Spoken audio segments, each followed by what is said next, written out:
Polisi dari Polsek Kemuning Palembang menangkap tersangka AS setelah melakukan penganiayaan dengan senjata tajam yang menyebabkan korban tewas. Setelah membunuh korban JS, tersangka melarikan diri sebelum akhirnya tertangkap di kawasan Batu Raja, Sumsel. Karena mencoba melarikan diri, polisi melumpuhkan tersangka dengan tembakan.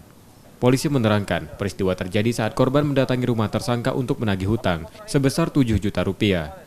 Tak terima, tersangka mengambil senjata tajam dan menusuk kaki korban hingga tewas. Dimulai dari mereka berdua berteman menagih utang kepada pelaku, tapi pelaku merasa tidak senang ditagih, jadi langsung mengeluarkan sajam, langsung ditusuk di kaki betis sebelah kiri. Saya merasa itu sajam itu sudah ada racunnya, dan perlu diketahui pelaku ini adalah residivis, sudah hampir 4 kali dia di polsek ini. Dari tersangka, polisi menyita 1 senjata tajam. Tersangka kini ditahan di tahanan Polsek Kemuning dan terancam hukuman 7 tahun penjara. Reski Oktora, Muklas Diferensial, Kompas TV, Palembang.